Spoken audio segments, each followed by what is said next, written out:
अॼु हिते बीठा आहियूं 68 RD। ये 68 पॉइंट उहो आहे जेको मेन ग्रेटर थल कैनाल जेको ठहियलु आहे ऐं उहो ही आहे मेन ग्रेटर थल कैनाल जेको ही नज़र पियो अचे।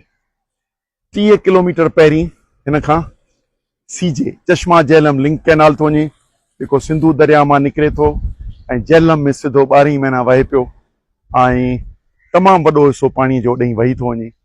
उहो मेन कैनाल आहे। उन मां ही इरिगेशन कैनाल ठाहिया विया आहिनि ऐं ही जेको शुरूआति थी आहे ही 2010 में हिन जी इनॉग्रेशन थी आहे जॾहिं president Zardari, Gilani prime minister ऐं काइम अली शाह चीफ मिनिस्टर हो।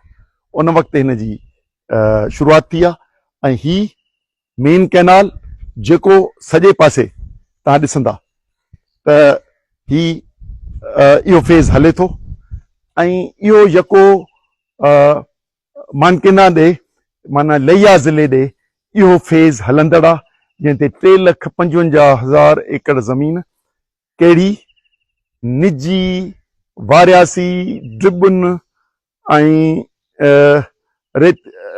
उहा ज़मीन जेका गैराबाद त हुई पर ख़ुदि उन ते वारीअ जूं ड्रिबूं आहिनि, ॿियो कुझु कोन्हे। उते ही 2010 में ही तोहफ़ो ॾिनो वियो ऐं जंहिंजे करे ही पाणीअ जी तव्हां ॾिसंदव त 2010 खां वठी सिंध में पाणी जी शॉर्टेज वधी वई जेका अॼु 20% खां मथे आहे ऐं उन जो ही ॾोह ही आहे। ॿियो हिन तरफ़ खॿे तरफ़ ॾिसंदासूं ही आहे नूरपुर जे नाले सां जेको झंग ज़िला में वेंदो ऐं हिन खे आबाद कंदो। हू पहिरियों लैया ही झंग ज़िले खां पोइ हिन खे नूरपुर खां पोइ हलंदासूं त पोइ इन खां अॻियां पोइ ही धिंगाणा ब्रांच थो अचे। हाणे ही धिंगाणा ब्रांच हुन में फेज़ 1 वारे में 4 गेट्स आहिनि। हिन में धिंगाणा जेको मुस्तक़बिल में ठहिणो आहे अञा इन ते कमु थियो पियो आहे हिन में 6 गेट्स आहिनि। ही धिंगाणा आहे जेका ठहिणी आहे ऐं नूरपुर इहा बि ठहिणी आहे। हिन खां परियां स्केप आहे या स्केप बि ठहियलु आहे यानी हितां जेको पाणी वधे इहो वापसि सीजे में चश्मा झेलम लिंक कैनाल वञे ऐं झेलम ॾे रवानो थिए।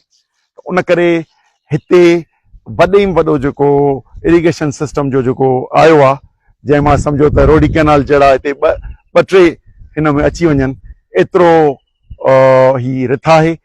हिन खां पोइ फेज़ 2 ॾे जंहिंखे चइबो त चौबारा ऐं उन ॾे हलूं था। उते वधीक ॾिसंदासूं त उते छा आहे पर ही मुख ॾिसणु इन करे ज़रूरी आहे त सिंध में इहो चयो पियो वञे त कुझु कोन पियो ठहे, कुझु कोन पियो थिए ऐं हीअ जेका पाणी जे सौदे में जेका हुकुमरानी मिली आहे उहो ही धाड़े जी जाइ ही आहे। अॼु आउं 14 तारीख़ ते छो हिते आयो आहियां जॾहिं सॼी सिंध में एहतिजाज थी रहिया।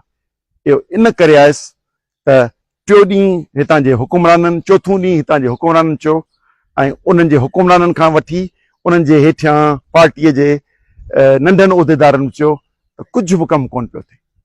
ही उहो कमु आहे जेको 2010 खां हिननि खे हले पियो ऐं अॼु जिते कमु हले पियो उहे आउं तव्हांखे गेट ते चौबारा ऐं ॿियनि जो उते हींअर पाण हींअर अधु कलाक में हलंदासूं इनशाला उते वरी ॻाल्हाईंदासीं।